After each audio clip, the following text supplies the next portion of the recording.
Hello everyone and welcome back to another Liberty Weekly Let's Play. I am your host Patrick McFarlane, and this evening we are going to be continuing our adventures in the newest installment of the Doom franchise.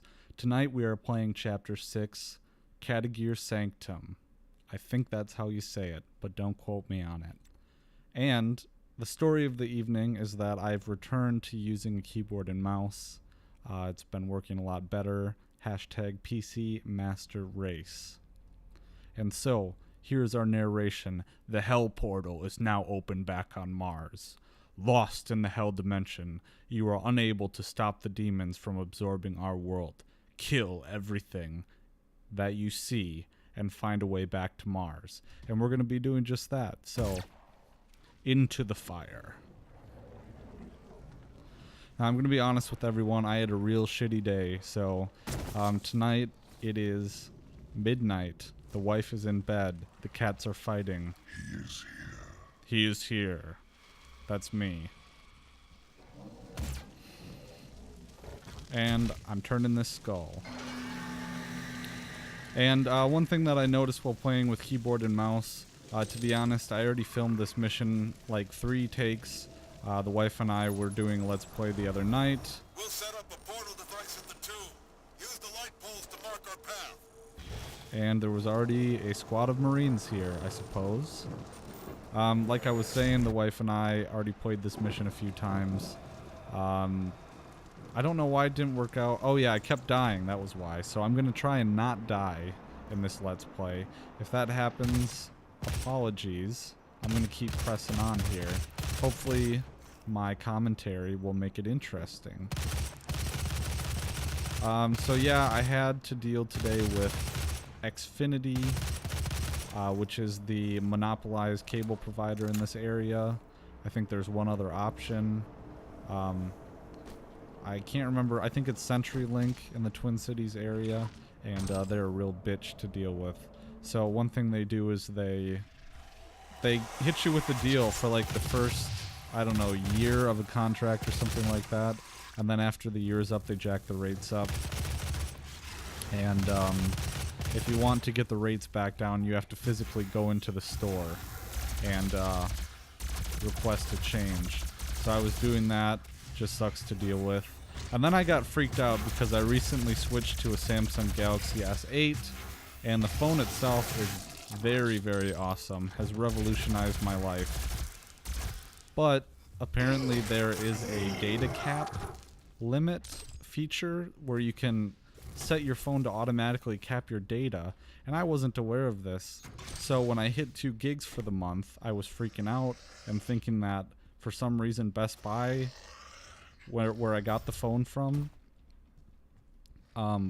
started me on their own plan or something like that when I was supposed to be on my parents' plan because I'm a poor millennial, and I was worked up about that. And I think I have anger issues, man. Like, I let things get to me and I really shouldn't, but it kind of ruined my day. And then there was, well, it didn't ruin my day. There was something else. I was supposed to be doing some volunteer work with a specific libertarian-themed agency, and that kind of fell through because of a miscommunication, and it just has me a little down, to be honest. So I'm going to spill my guts to my podcasting community. But of course, that miscommunication, it was just that, a miscommunication. There was no foul play or anything like that. So it's just the way that things work. The reality of professional situations. So no hard feelings there. It's just a bummer that it couldn't materialize. Okay, so I am doing a beer review tonight. I'm going to be talking about a specific beer. Oh, there's flames. Over the summer, or over the weekend rather. Oh, I got caught in the corner, damn it. Well, that's the first death. As I was saying, over the weekend my buddy had a birthday, and we're both metalheads, obviously. And there is a new microbrewery, or newish microbrewery, that is in Lino Lakes, Minnesota, which is about 20 or 30 minutes. Oh, it brought me all the way back here. Are you freaking kidding me? Well, I'll rush through it just for you guys. It's about 20 minutes north of the cities, and it's called Hammerheart Brewery, or Hammerheart Brewing, and it is Norwegian black metal themed, and it is very badass. And so we went there, had a lot of hard-hitting, high alcohol content brews to try, and I even took a growler home. It's called Thor's something. I can't remember the name, but it is a ghost pepper porter, and it was an imperial porter, ghost pepper imperial porter, and it was like 10% alcohol content. And I brought home a growler, and we were drinking that during our last Let's Play, and maybe that's why I died so much. It was entertaining, but it didn't make for a very good Let's Play, so I'm redoing the mission now, as you can see. Very good beer. It's gone now. But I'm reviewing a different beer tonight. It is that of my hometown, Chippewa Falls. I don't live there currently, so don't come trying to find me or nothing, but it is Leinenkugel's is the pride of Chippewa Falls, as it's known. My parents, who grew up there, called it Squaw Piss because Leinie's original apparently wasn't very good, but it was cheap back in the 80s, so they drank it. And Leinie's has a bunch of specialty brews now. That's kind of what they're known for, moreover, or more so now, and it's very good. My favorite is, oh, let's see here, I gotta remember. Gotta focus on not dying this time. I'm a little concerned that my voice isn't loud enough compared to the game sound, so I'm gonna turn it up when I get a chance in a second. Leinie's Red, though, is one of my favorites. It's a very good beer. Otherwise, Honey Weiss is pretty good. They got a whole mess of them. There's a whole slew. A lot of the ladies like Summer Shandy. I'm not a huge fan of the Shandies, but they make some good beer. But tonight I am drinking a beer that I've drank several times. Oh yeah, I have a rocket launcher. Oh, that's terrifying. Okay. It is the Leinie's 150th anniversary beer. And 150 years ago, Jacob Leinenkugel started the Leinenkugel Brewing Company, aptly titled. Just like the Liberty Weekly podcast, the libertarian-themed podcast that I do. But anyways, back in the day, Jacob Leinenkugel started the Leinie's Brewing Company, and it has persisted ever since, even through Prohibition, when the brewery was brewing like sodas or something like that. And it's cool. There's what they call the Leinie Lodge in Chippewa Falls by the river there, and you can go tour it. It's become quite the tourist destination, and Chippewa's even started revitalizing the downtown area, which, if it's instigated by government, we know it's not a good thing, but at least it has partially the effect of making the downtown area very, very nice and raising property values there. Although there is a park downtown that they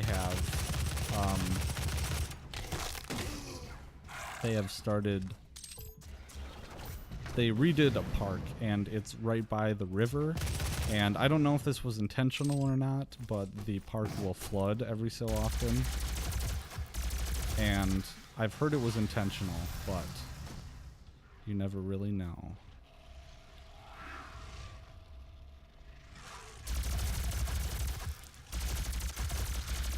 Oop.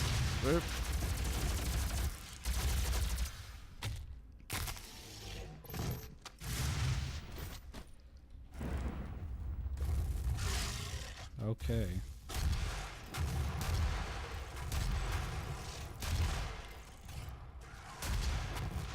So what else did I do today? I had class this morning. Oh, well, I'm gonna crack this beer.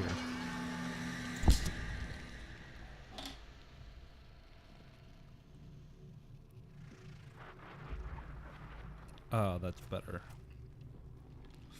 Okay, so this beer is the Liney's 150th, the 150th, as I mentioned before. It was brewed in coordination with the Hofbrauhaus in München, Deutschland, Germany, and it's very good. I think it's an Oktoberfest style, but it is very, very good. Oh, Liney's, like I said, I should have said before, Liney's Oktoberfest is my favorite Liney's beer, I'd have to say. I really like the Oktoberfest.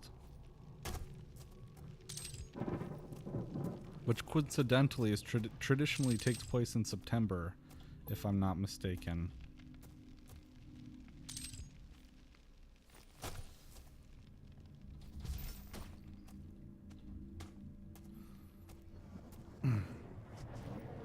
So this level design is also a little bit confusing. Like I said, either the level designs are confusing or I'm just an idiot. Either one is very possible. Alright, I'm gonna turn up my mic here a little bit, as promised. Was a little worried about the game sounds being louder. In the first age, in the first battle, when the shadows first lengthened, one stood, burned by the embers of This reminds me of Aladdin, in the beginning of Aladdin, when they go into the Cave of Wonders and the voice says words in this voice. I forget which words, what the voice says at the beginning. This is pretty brutal though. Pretty demonic. Pretty metal, but I'm bored, so I'm leaving.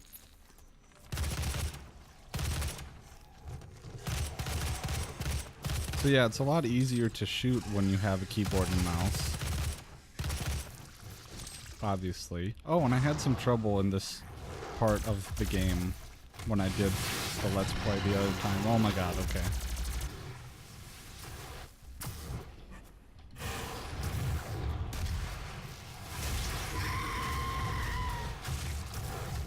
Alright, that was a flesh storm. That was pretty cool. Let's go. Come on. I missed. Ah. And I just wasted a frag. So yeah, I don't know if I mentioned this. I think I mentioned this before, but I discovered while playing with the keyboard and mouse that I can access my entire armament and all the weapons that are on my person, as opposed to, for some reason, oh shit, I don't want to die. I'm too young to die. As opposed, for some, okay, yeah, that's right. As opposed to using the controller, I kept pressing the bumper buttons, except it wouldn't switch to all my weapons.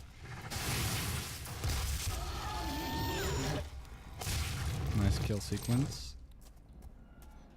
I don't know if that's because I had to like press a special button to get at all my weapons, but so now this mission is going a lot better with access to my entire armament. So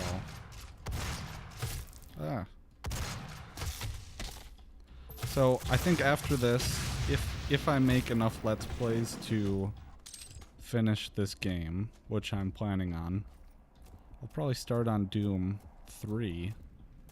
Or maybe I'll do Wolfenstein or something. I think Bethesda has an open door policy when it comes to doing Let's Plays of their games. I know that Doom 3 is ID Software, but I think there's Let's Plays out there. I'll do a search.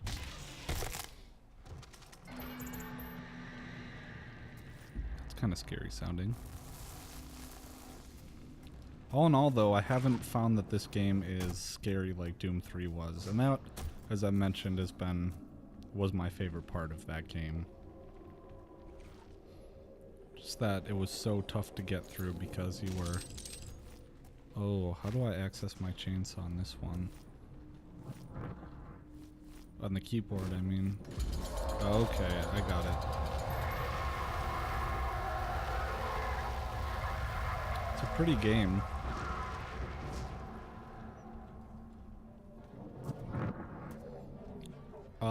Yeah, so I had some news that I wanted to talk about as well. I have some podcast-related news too, but I'll get to that in a bit. First, I wanted to talk about cryptocurrency, because the Bitcoin markets were way down a couple days ago, and I had a friend in class who was telling me about, I don't know if he was gloating, but he was saying, oh, Bitcoin, because I had been talking to him about, or telling him how I was speculating in the crypto markets, and he was saying, oh, Bitcoin is down like $800 today, haha. And I was like, yeah, that's kind of how Bitcoin goes. I've been paying attention to Bitcoin for longer. I mean, if you've been paying attention to Bitcoin or cryptocurrencies for any amount of time, you know that this is completely normal. So I said I wasn't really that worried. I think I gotta go up there. This is a mistake I made last time too. Should have learned. Patrick, you never learn. So anyways, he was saying, oh, Bitcoin, and I was like, yeah, it's fine, you know. I'm not too worried about it. I didn't put any of my own money into investing in crypto, so can wait for it to rise or fall. It's speculative at this point, in my opinion. Cool with it. My main goal is to speculate enough to take my wife, Elizabeth, on vacation. I think she knows of my plan. And let's try and look at the scenery for a second, just to appreciate the graphics. Oh, I'm getting 95 FPS right now. I overclocked a bit before starting this session, trying to push my overclock a little. I have the NVIDIA 980 Ti, and my understanding is that it's made for overclocking, so I'm doing it. At this point, it's old, getting old, so might buy a second one in a year or so. Do some SLI. I haven't putzed around with that, and I've heard that it is a little tricky to set up.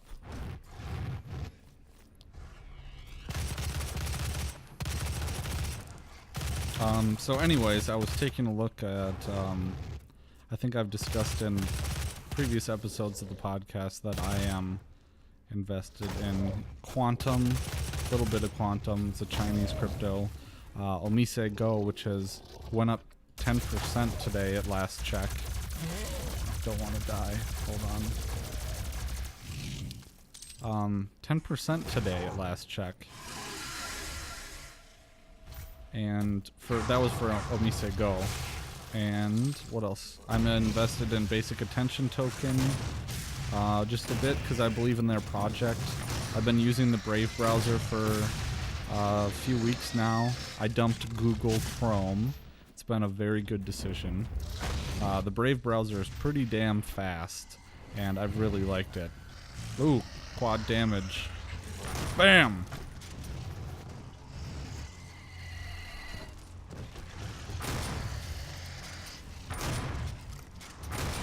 Yeah.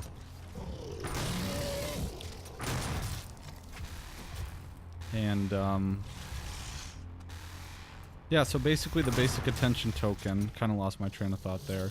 The Basic Attention Token is integrated, or it will be integrated in with the Brave browser, and it functions kind of in the way that it sounds, is that by enabling ads in the Brave browser, because the Brave browser automatically blocks all ads and scripts from installing on and scripts from running inside your browser unless you enable it. And if you enable it, the browser and advertisers will pay you with basic attention token, a cryptocurrency. And likewise, if you earn basic attention token, you can decide to donate your basic attention token towards your favorite websites. And I've already registered Liberty Weekly, our website, my website, to receive basic attention tokens when they unleash that feature of it, which is in the works.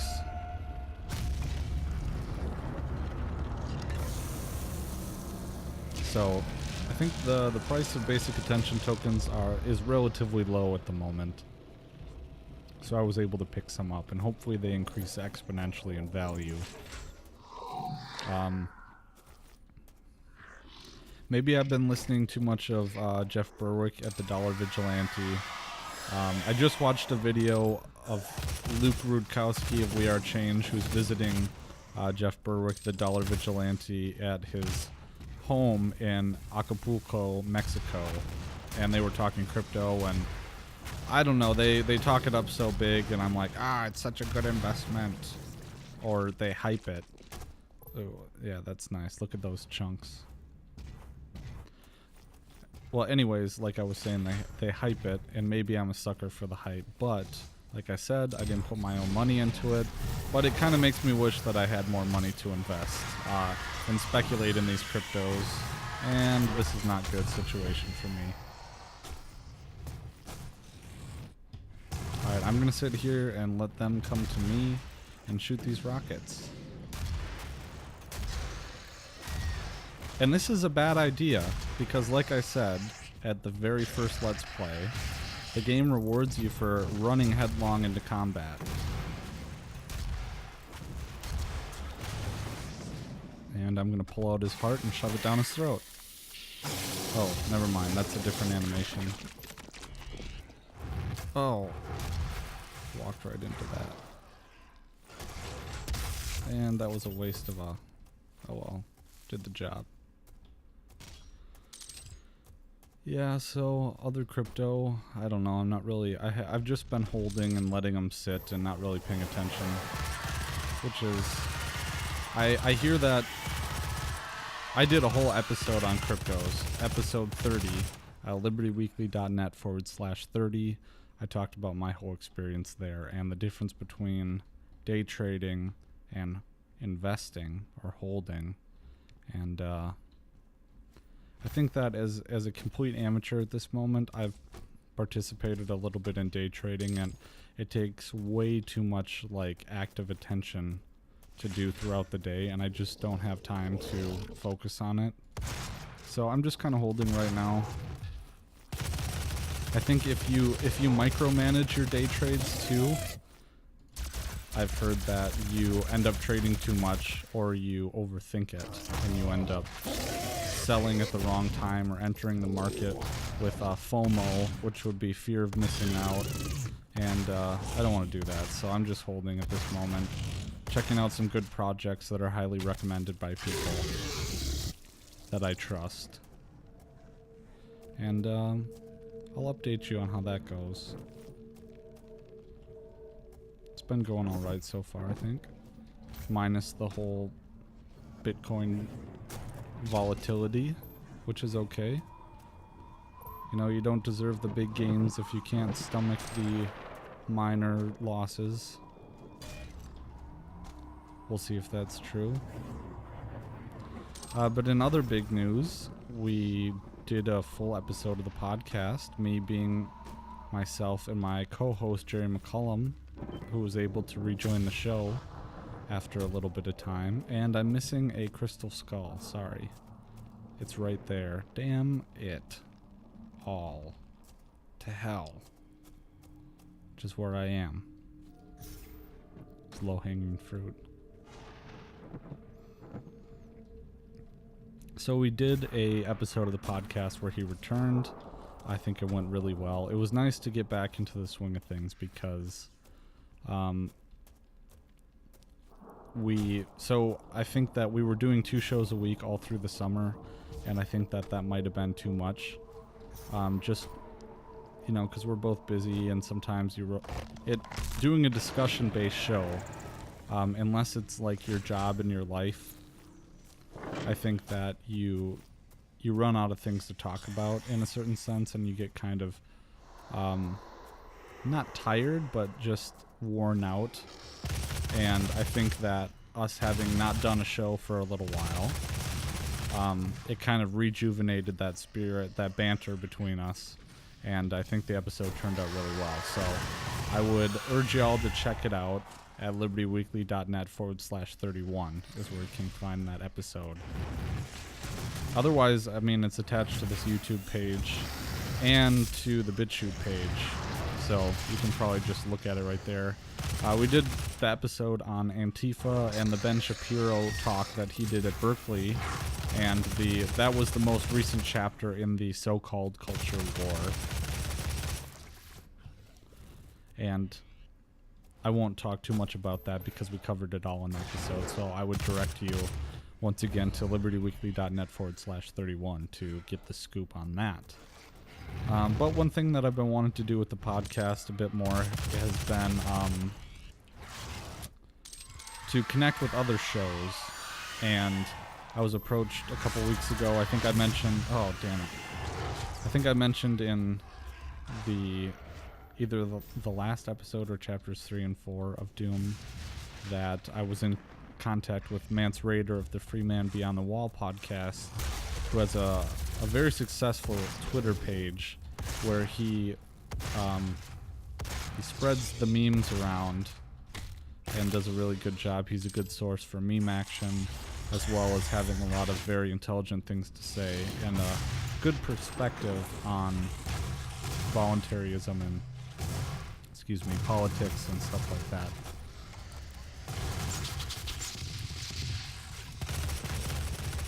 So I'm looking forward to interviewing him or talking with him on Wednesday. And I think that episode will either be posted on Thursday or Sunday. And I don't know if I mentioned too that I started doing some research on voluntary legal systems, informal legal systems, non-traditional legal systems that exist at the current moment all across the world in third world societies, that not only third world societies, but also in third world societies. That's what the episode is going to be focused on, or third world countries rather, where there is a competing legal system that is informal, competing with the state. And a hallmark of these systems is that they're voluntary. They don't rely on state monopoly on violence to enforce their judgments. And so that's mainly what I'm going to be looking at, is the role of social and economic pressure in enforcing court arbitration. And it should be super interesting. I'm hoping that it will kick off a series regarding those issues. And so I wanted to do the first one just introducing the subject, defining what a non-state judicial system is, give some very brief general qualities of those systems, and then in subsequent episodes I wanted to, I might have to go over there and grab some stuff. I wanted to explore the particulars of certain systems. And one that I've heard or read a bit about so far in a great book by Bruce Benson. Oh, excuse me. Like I said, it's late here.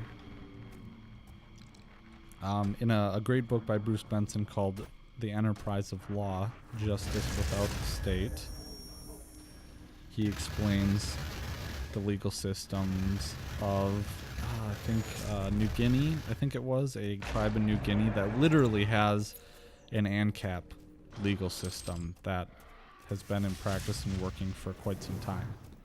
I don't know if it's still currently working, but the way it was described, this is crazy right now. The way it was described, it sounds to me like it was rather successful, or at least until colonial powers came in. Oh. I'm gonna rip off his, yep. There you go, that's brutal. Now I'm doing a lot better on this Let's Play than I did on the one we did the other night. I don't know, I think it was last night? No, the night before. That one clocked in at like an hour and 15 minutes it took me to do this frickin' level. And yeah, this one's going a lot better. I only died once so far, so I wonder if people will watch this one, see that I die right away in the beginning, and then be like, meh, turn it off. When I'm making these videos, I always try and think of like what pulls me to other people's Let's Plays if I watch them. I don't know.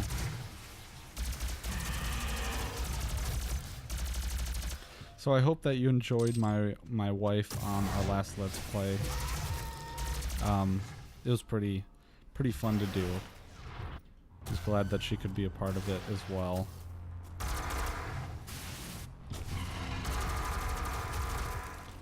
She watches a lot of makeup tutorials on YouTube because her job is she's a makeup artist and that's her specialty. So she watches a lot of other makeup artists on YouTube and she was poking some fun at them. Entertaining. But she was good at the end. If for some reason you skipped over chapter 5 and you didn't listen to that last part where she was doing the outro, I would go back and listen to it because it's kind of funny. She's doing a parody of all the other makeup artists and their sign-offs.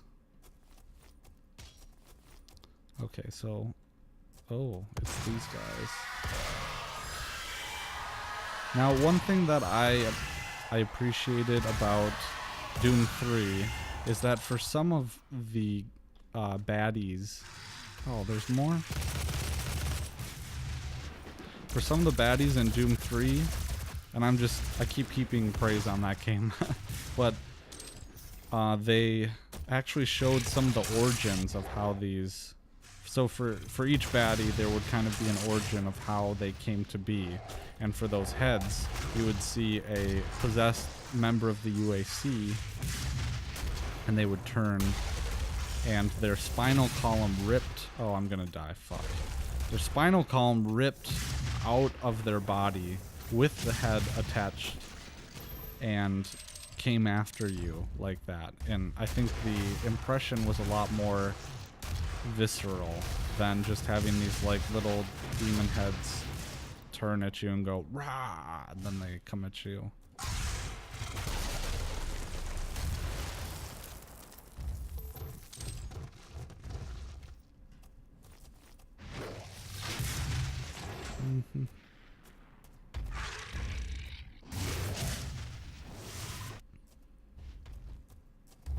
There.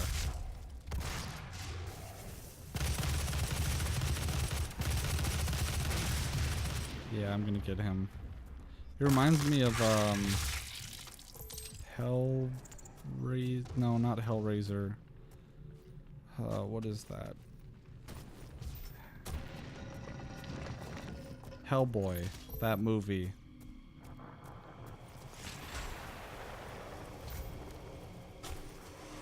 Can't remember if there's a sequel or not. Oh. Did not see that for some reason. Yep.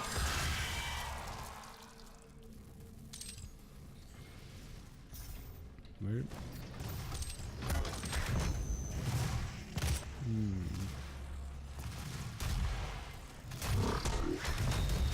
I was also surprised at how soon they give you almost all the weapons in this game. But it makes sense from like a arcadey type format. If I recall correctly, and maybe we'll find out in later Let's Plays, in Doom 3, in Doom 3 it takes like half the game for you to acquire all the weapons in it. So that way it kind of, I feel like it gives more, excuse me, it gives you more meaning to the game. Oh, me yawning. Apologies for that. Like I said, I don't do editing. If I did editing, these Let's Plays wouldn't happen because it'd take too much of my time. Hello, Timmy. Timmy's my cat. He's the fat one. Yeah, I was talking about yawning. It reminded me of reading It, the book It, to my wife. I started. Oh, Timmy, get down, you fucker! You just made me die. My fat 20-pound cat just jumped on my lap right in front of the microphone, so I apologize for that. Timmy, go lose some weight. Do it now.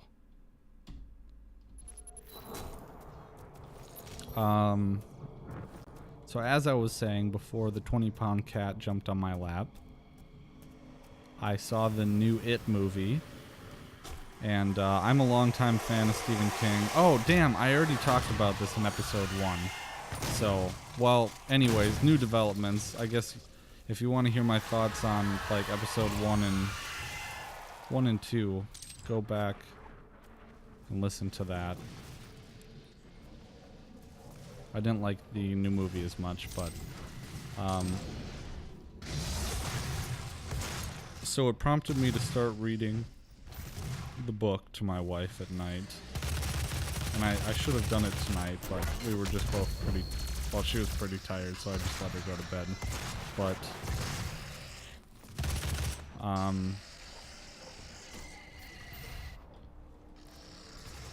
I recently found out that in the book, because, oh yeah, I should mention too, Actual Anarchy, our buddies at Actual Anarchy, Dan and Rob, did a episode on It with a librarian who is very familiar with the Stephen King books and had seen the old Tim Curry movie several times through his childhood, several hundred times, wearing the VHS tape out, and had read the book several times and had seen the new movie twice. So he liked the new movie, and I didn't, but that's okay. Different strokes for different folks. But he mentioned the fact that in the book, the It book by Stephen King, Beverly and the boys have an orgy at the end of the book. And keep in mind that the Losers Club, as it's called, is made up of 11 and 12-year-old boys and girls. Or boys and girl. And the girl is the one they have the orgy with at the end of the book. And it literally, I went back and I read it last night. It is literally an orgy. Or not an orgy. There's like 3 or 4 boys and Beverly at the end of the book. And this isn't really giving away any spoilers too bad, if you care about that. But at the end of the book, and the justification for this is that Beverly feels like, the only girl in the group, Beverly, feels like they need to be closer in order to defeat the monster, or something like that. So they're in the sewers amongst the gray water of shit and piss. And Beverly thinks that it's a good idea for them to have sex with her, one after the other. And this is, Stephen King writes this. It's 11-year-old boys having sex with a 12-year-old girl in a sewer amongst the gray water. And I think I'm approaching the end of this mission here. So I'm going to try and wrap this up. But it was just kind of ridiculous, man. I don't know. I don't see the artistic advancement or the artistic quality of having that in the book, personally. Kind of shocking, really. But the funny part about it is that Stephen King is an ultra-lefty, obviously, and he hates Donald Trump with a passion, and Donald Trump tweeted this meme the other day, or not a meme, a GIF the other day, of him, his golf swing. He's doing a golf swing. He hits a golf ball. It flies up in the air, and it hits that video of Hillary Clinton, where she is getting on the plane from her campaign tour, and she trips and falls. Well, the GIF was a mashup of Donald Trump's golf swing and the golf ball swinging or flying and hitting Hillary Clinton in the back, and she falls over. And Stephen King said that something about, I don't know, a president who thinks it's funny to hit someone with a golf ball is like a sign of a really fucked up mind or something. And Ben Shapiro tweeted back at him and said, yeah, try writing a scene in a book where 4 11-year-olds have sex consecutively with a 12-year-old girl in the sewer, the gray wastewater. So I thought that was pretty funny. Not that scene, but Ben Shapiro. And the hypocrisy, the blatant hypocrisy. Stephen King is a messed up person. If you've read his books, he has a very, I mean, to his credit, in a certain sense, as a horror writer. I mean, as I mentioned, I'm a fan of his work. But that part is just weird. And I don't know if there's any artistic merit. Like, it doesn't really add much to the book. They could have, like, kissed or something. I don't know. They're 11 and 12-year-olds.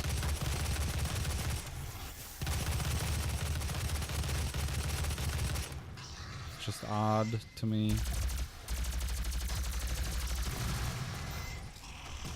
And I guess it was sort of, it's been on the internet as like a meme for quite some time. The internet has had fun with that scene, making fun of it.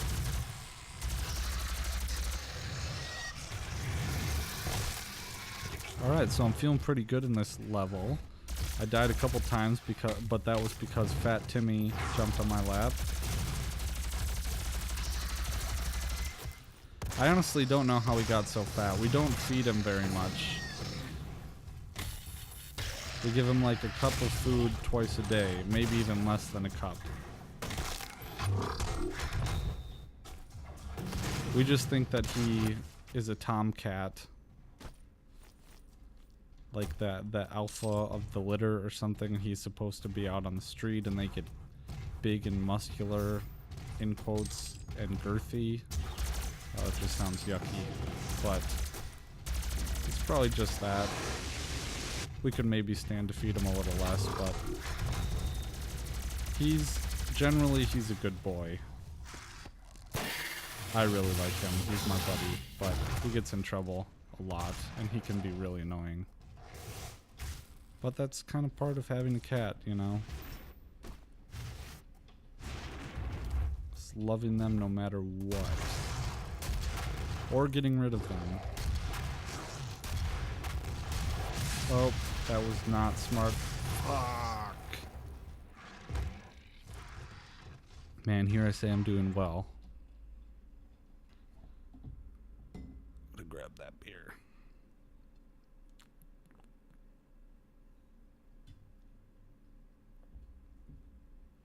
Apologies for the mouth noises. I know that really bothers some people. Tried to minimize it.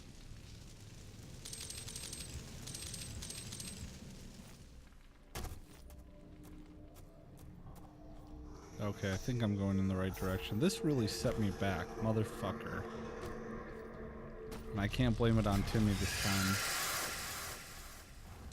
So we're gonna grab the quad damage and waste it all because there's no enemies right now.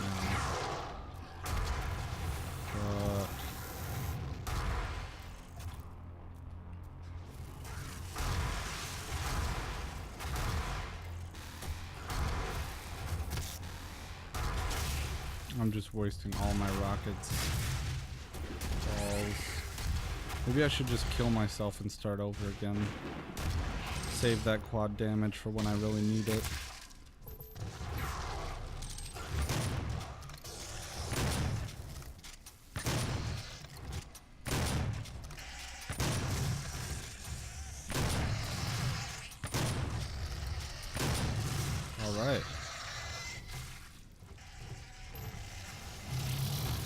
Big boy. It's a Timmy. Oh, no. Like I said, should have saved that quad damage. Wasn't thinking. I was eager. Just eager McBeaver from that episode of SpongeBob. Fuck. This is the very end of the mission, so bear with me. I think there's a cool outro sequence. Oh, another thing I wanted to talk about that was pissing me off today was the new soccer stadium being built in St. Paul. So, if you live in the Twin Cities area or are familiar with either the MLS, the Major League Soccer in the United States, or the Twin Cities area, I think I said that, but they are putting a new stadium in on the corner of Snelling and University, or thereabouts. Basically the corner of Snelling and 94, because Snelling goes over 94, which runs east and west, Snelling north and south. Between St. Paul and Minneapolis is basically the corridor of Snelling running north and south. And I don't know, that might be a good division line between the two cities. But anyways, I saved that quad damage this time. They are putting that new soccer stadium in. And of course, as we know, all major league teams in the United States have stadiums that are funded with taxpayer money, which is absolute bullshit. It's fascist collusion between private interests and government, and it's absolutely abhorrent, but yet it exists. It's the bread and games of our great American empire that is currently collapsing as we speak, with the demise of the petrodollar and the ending of the dying of our empire, the interests of our empire and the influence of our empire. So they are creating these stadiums, and there's a service road that is very integral to traffic running alongside 94 from North Hamlin to Snelling. And in order to get on 94, from a certain part of the city, you have to go through this corridor, this service road. Or else you would have to go through University Avenue, and University Avenue is a fucking shithole. It is ghetto as hell, and it sucks. They started gentrifying it, but there's a lot of stoplights, and it takes forever to get through. It's super congested, and it's where the light rail runs through of Frogtown, which is a ghetto. A partial ghetto in the Twin... God damn it. Damn it! Well, at least I have something to talk about. But it's a partial ghetto that is in the Twin Cities. It's a historically black neighborhood. Apparently, it was doing rather well until the Interstate 94 was built. And 94 cut right through Frogtown and basically destroyed this African-American neighborhood. So we see the state's influence there.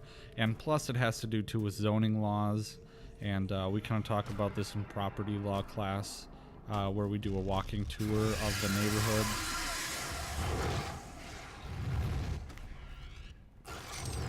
But it's a historically black neighborhood destroyed by 94 running through it back in the 50s or 60s or something. I don't know. I digress because that's kind of off topic. But essentially you have this MLS soccer league stadium being built on University Avenue, which is kind of a ghetto, and I don't understand whether it's part of the gentrification effort, because they've been trying to gentrify the area by building super duper high class, in quotes, apartment buildings along University Avenue. But I mean, it's like putting makeup on a pig, because the area sucks. And so they're putting this MLS stadium in, and it's closed this service road, which makes it super inconvenient for parts of my commute, very selfishly, but it's a big deal. And to get to my final point, after a bunch of rambling, apologies, the construction companies have been allowed to park their heavy-duty machinery equipment on this fucking service road so that no one else can fucking use it.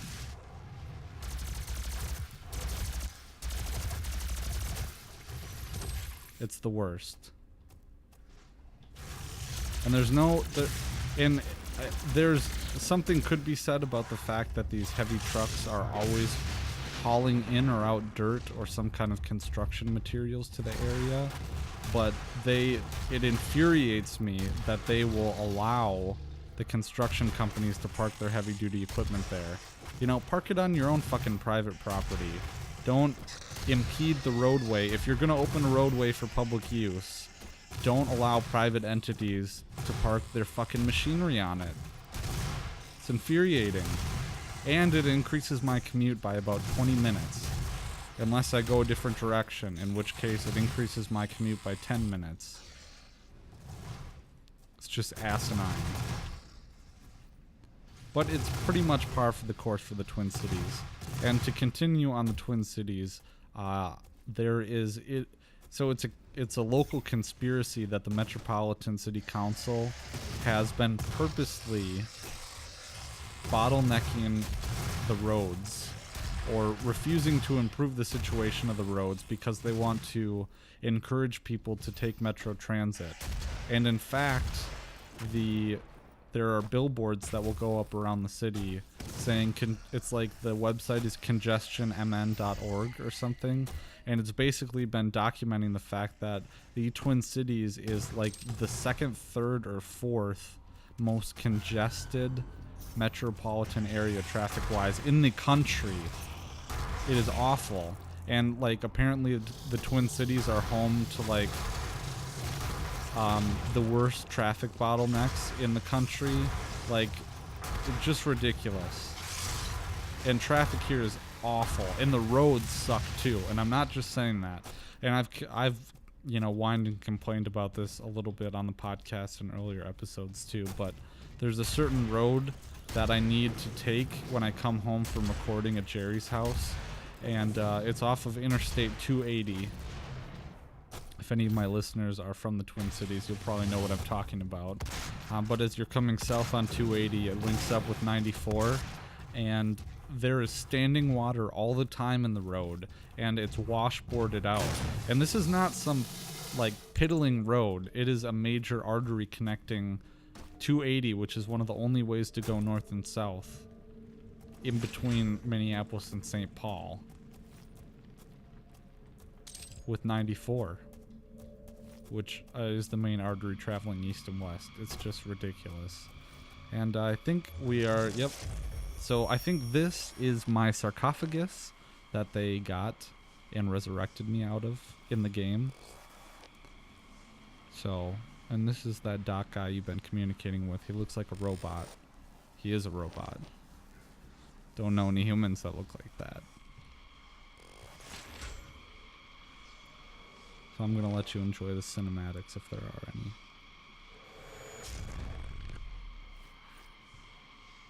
Nope, nothing? Alright. Fair enough. Okay. Well, let's take a little look at the scenery before we depart here.